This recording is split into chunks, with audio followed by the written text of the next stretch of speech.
digital សម័យឥឡូវយើងមិនអាចអត់បានទេពី10ឆ្នាំមុនលោកអ្នកគ្រូអាចអត់បានប៉ុន្តែនៅពេលបច្ចុប្បន្នអត់បានសាក់លបងដាច់អ៊ីនធឺណិតមួយថ្ងៃឬក៏2ថ្ងៃសាក់លមើលមើលបាទអាសេះសក់ក្នុងខ្លួនចឹងសម័យហ្នឹងមានថាអាការរស់នៅរបស់យើងវាបរិបទរបស់យើងវាទៅតាមនឹងដែរបើសិនជាយើងអត់ដល់ខ្លួនយើងទៅតាមបរិបទអាសង្គម digital យើងទៅទេយើងតាមអត់ទាន់គេប៉ុន្តែសូត្រតាយើងតាមត្រឹមហ្នឹងយើងលឿនជាងគេអត់លឿនទេពីព្រោះគេរហូតដល់គេ AI ហ្នឹងបាទយើងក៏ក្រងទៅតម្រង់ AI ដែរថ្ងៃក្រោយលោកគ្រូអ្នកគ្រូអរគុណសិស្សសរសេរសំណេរសេអីណាដាក់ចូលក្នុងប្រព័ន្ធប៉ុន្តែ AI យើងមិនឆ្លាតទេលុះត្រាតែយើង train វាចឹងកាលណាយើង train វាតើតែយើងមានអាពីមានអីហ្នឹងប្រមូលរាប់ពាន់រាប់លានពីដើម្បីយកមក train វាបានចឹងការងារហ្នឹងវាមិនស្រួលទេយើងមើលដូចជាចាក់ទីវិធីគេចំណាយអស់ម៉ែបាទកែតតចេមណាយគេចំណាយអស់ម៉ែកែតតនឹង Big 6របស់ចិនគេចំណាយអស់ម៉ែបាទអញ្ចឹងឲ្យតែនិយាយរឿង digital គឺរឿងមិនថោកទេតម្លៃនេះវាថ្លៃណាស់ប៉ុន្តែសូត្រថាយើងចាំបាច់ទៅតាមគេអត់បានទេកាលណាយើងរស់នៅក្នុងប្រទេសជាសកលដើម្បីឲ្យខ្លាចទៅជាពលរដ្ឋសកល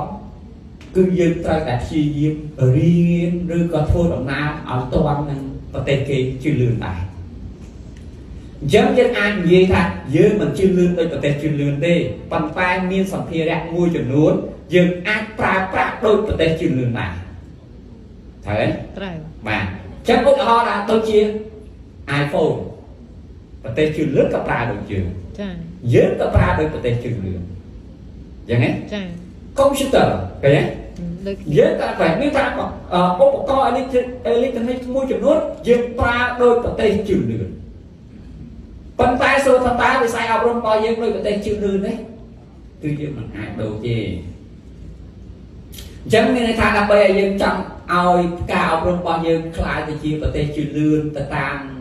គោលការណ៍របស់រដ្ឋាភិបាលថាឆ្នាំ2030ក្លាយទៅជាប្រទេសមានចំណូលមធ្យមឆ្នាំ2050ក្លាយទៅជាប្រទេសអ្នកមានអញ្ចឹងលោកទៅគិតថារយៈពេលមិនយូរទេ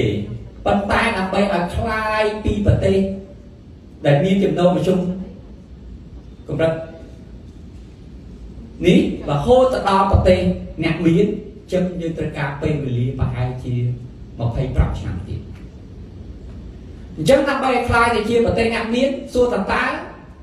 ប្រាក់ចំណូលប្រជាជនដែលគេនិយាយជារួម